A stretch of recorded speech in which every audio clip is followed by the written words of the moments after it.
जय हिंद बच्चों। तो आज से स्टार्ट कर रहे हैं हम कक्षा 10 विज्ञान अध्याय पहला। जी हाँ बच्चों, इस क्लास में हम अध्याय पहला स्टार्ट कर रहे हैं जो आपका केमिस्ट्री का अध्याय है। तो चलिए देखते हैं कि पहला अध्याय आपका क्या है। तो रासायनिक अभिक्रियाएं एवं समीकरण आपका पहला अध्याय है केमिस्ट्री का, यानी कि पहला चैप्टर जो है आपका रासायनिक अभिक्रियाएं एवं समीकरण है। तो इधर आपको अध्याय पहले का आपको बराबर क्लासेस मिलेंगी।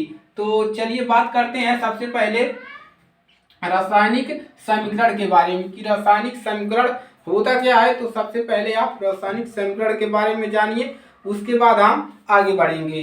तो रासायनिक समीकरण होता क्या है और इसी के बारे में जानेंगे, और इसमें हम ये भी पढ़ेंगे कि संतुलित रासायनिक समीकरण कब होगा, यानी कि समीकरण जो है रासायनिक वो संतुलित कब होगा। तो चलिए सबसे पहले हम जानते हैं कि रासायनिक समीकरण होता क्या है।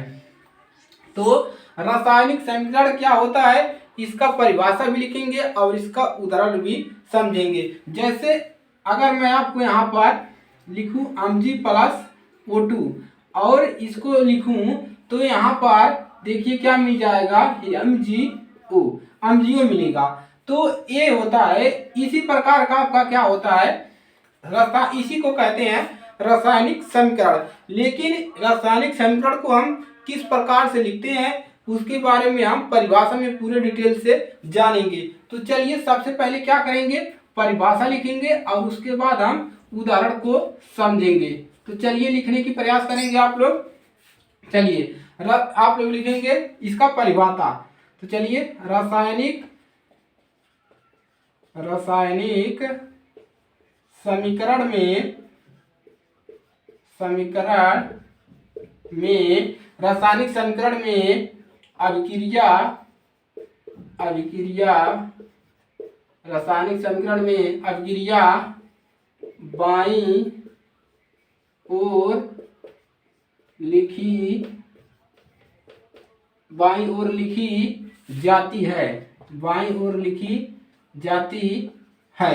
ये हो गया, बाईं ओर लिखी जाती है। अब देखिए रासायनिक समीकरण में अभिक्रिया जो होती है वो बाईं ओर लिखी जाती है और एक से अधिक तत्व होने पर एक से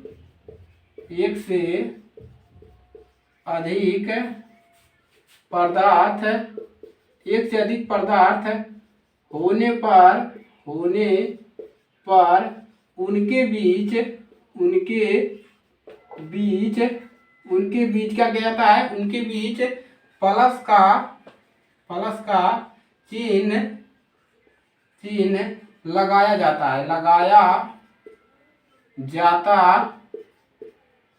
है। चलिए आपको उदाहरण भी यहाँ पर दे दें। जैसे यहाँ पर हमने लिखा है Mg+O2।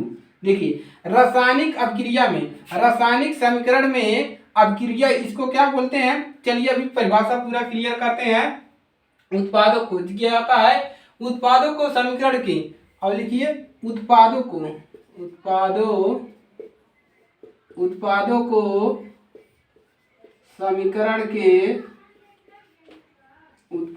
समीकरण के दाईं तरफ लिखा जाता है। उत्पादों को किस लिखते हैं, दाईं तरफ। आगे बढ़ाएंगे परिभाषा को, दाईं तरफ लिखा जाता है। अभिकारक तथा उत्पाद के बीच एक चीज तीर लगा जाता है। लिखेंगे अभिकारक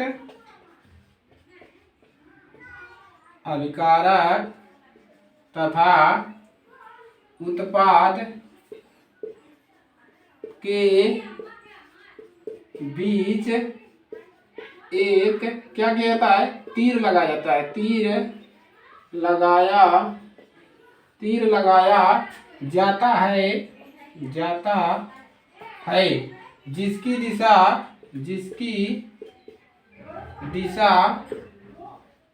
दिशा उत्पाद की ओर होती है। चलिए आप समझेंगे यहाँ से। देखिए क्या कह रहा है कि चलिए अब हम उदाहरण लिखते हैं यहाँ से। उदाहरण उदाहरण जैसे हम ले लीजिए Mg प्लस O2 और ये अभिक्रिया करके तो आपस में अभिक्रिया करेंगी क्या बनाएंगी MgO।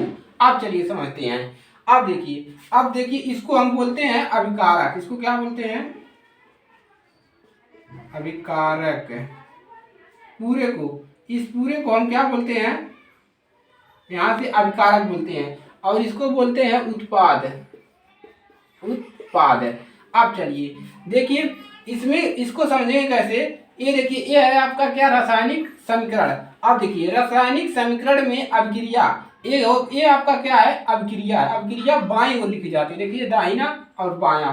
रासायनिक समीकरण में अभिक्रिया बाईं ओर लिखी जाती है और एक से अधिक तत्व होने पर, देखिए यहाँ पर एक मैग्नीशियम है और यहाँ पर एक ऑक्सीजन है, तो दो तत्व हो गए। एक से अधिक पदार्थ होने पर उनके बीच क्या कहता है? प्लस का चिन्ह लगाया जाता है। और देखिए आगे बढ़ाएंगे, प्लस का चिन्ह लगाया जाता है उत्पादों को, और इधर जो मिलेगा इससे बन करके उसको क्या बोलते हैं? उत्पाद जो मिला, उत्पादों को समीकरण के दाईं तरफ लिखा जाता है। देखिए दाहिने तरफ इसको लिखा जाता है तथा इनके भी बीच एक से अधिक तत्व होने पर हम प्लस के चिन्ह लगा सकते हैं।